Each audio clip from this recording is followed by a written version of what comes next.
Lazare vient dehors. Tous les personnages de notre évangile de ce dimanche vont quitter l'endroit où ils se trouvent. Ça fait un peu rêver pendant ce temps de confinement. Jésus et les disciples sortent de Transjordanie pour la Judée. Des Juifs quittent Jérusalem pour accompagner la famille en deuil de Béthanie. Marthe quitte son village pour aller à la rencontre de Jésus. Puis Marie va quitter sa demeure et les Juifs venus pour le deuil l'accompagnent.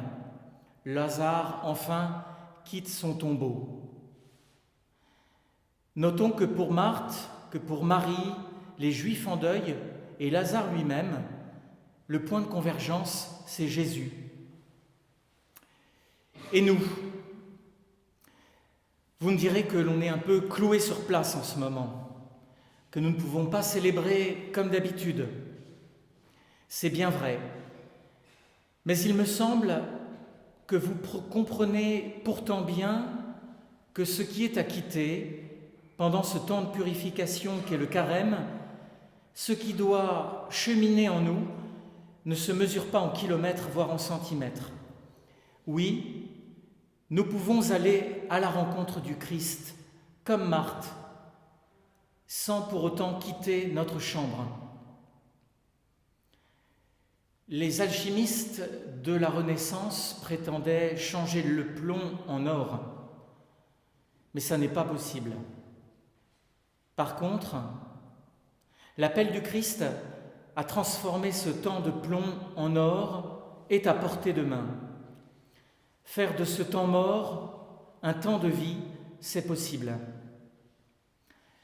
Prenez le temps de considérer la transformation intérieure de Marthe et de Marie.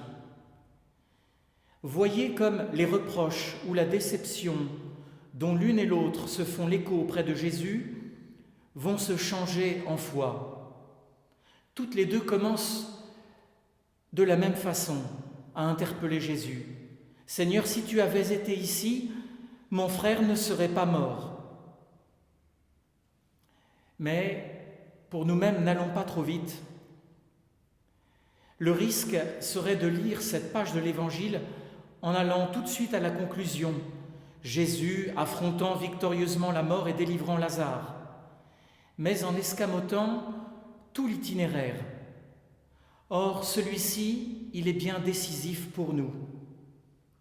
Ainsi, les reproches, la colère, l'ennui ou la peur qui peuvent nous habiter en ce moment de confinement doivent être portés au Christ, comme Marthe puis Marie vont le faire pour les reproches qu'elles adressent à Jésus. N'est-ce pas pour cela aussi que Jésus prend son temps? Quand il apprit que Lazare était malade, Jésus demeura 2 jours encore à l'endroit où il se trouvait. Et pourtant, nous venions de lire que Jésus aimait Marthe et sa sœur ainsi que Lazare. Ce n'est donc pas par désintérêt pour eux, pour lui. Cela ne peut être compris qu'en relation avec le projet de Dieu. Si celui-ci est bien de dire l'affrontement victorieux de Jésus face à la mort, l'accueil et la réponse de la foi de Marthe peut être pour nous un exemple inspirant. La lenteur qui est la nôtre bien souvent, notre quête de Dieu approximative, voire médiocre, ce qui semble si lourd, c'est comme si lui, Jésus, il en avait le goût. Non pas qu'il veuille notre médiocrité, mais cette épaisseur qui est la nôtre, pour peu que nous lui offrions, elle peut devenir, comme Marthe, comme Marie, comme tant d'autres, un vrai pèlerinage vers lui. Pensez, si vous voulez bien, au dialogue que Jésus avait avec la Samaritaine il y a 2 dimanches. Elle se méprend et moque presque un peu ce Juif qui lui parle au tout début, mais elle permet au dialogue de s'installer avec le Maître. Et verset après verset, nous voyons la foi naître en son cœur. Pensez, dans l'évangile de dimanche dernier, au temps qu'il a fallu à l'aveugle de naissance pour comprendre, au cours d'une quasi-enquête, quel était le sens de sa guérison. Sa guérison, au tout début du récit, ne le faisait pas devenir un croyant. Ce n'est qu'après le quasi-procès qui lui est fait et la rencontre ultime avec Jésus qu'il pourra dire « Je crois, Seigneur ». Ce temps-là est si bon. Faire de ce temps qui est le nôtre une occasion de vie ou le subir, c'est bien l'alternative qui nous est proposée. Marthe et Marie auraient pu subir le deuil, ainsi que leur déception devant l'inaction apparente de Jésus. Mais nous allons les voir tour à tour actrices, surtout Marthe.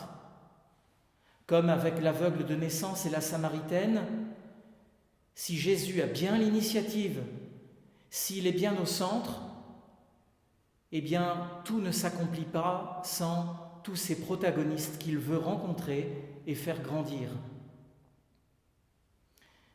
Il y a quelques mois, quelques semaines, nous rêvions peut-être d'avoir enfin du temps pour lire, du temps pour jouer, du temps pour les enfants, du temps pour parler plus longuement avec notre grand-mère, du temps pour nous reposer, pour prendre de la hauteur ou de la profondeur. Que reste-t-il de ces rêves ? Certains, c'est vrai, je pense aux soignants, peuvent être submergés comme jamais, et d'autres avoir tellement de temps qu'ils en perdent. Eh bien, nous pouvons subir ce temps ou en faire une opportunité de rencontre du Christ, et cela pour peu que nous lui remettions toute notre vie et pas seulement les morceaux de choix de notre existence. Si nous le laissons entrer en dialogue avec nous, si nous n'avons pas peur de lui parler, malgré le caractère grossier, superficiel dont nous pensons que nos mots et nos pensées sont revêtus, alors nous pourrons voir le Christ s'éveiller dans les cœurs. Ce n'est pas lui qui est en retard, ce n'est pas lui qui est lent, mais bien nous. Nous entendons dans la préface de la messe de ce dimanche, ainsi, dans sa tendresse pour tous les hommes, il nous conduit par les mystères de Pâques jusqu'à la vie nouvelle. Laissons-nous conduire par lui et répondons de tout notre cœur.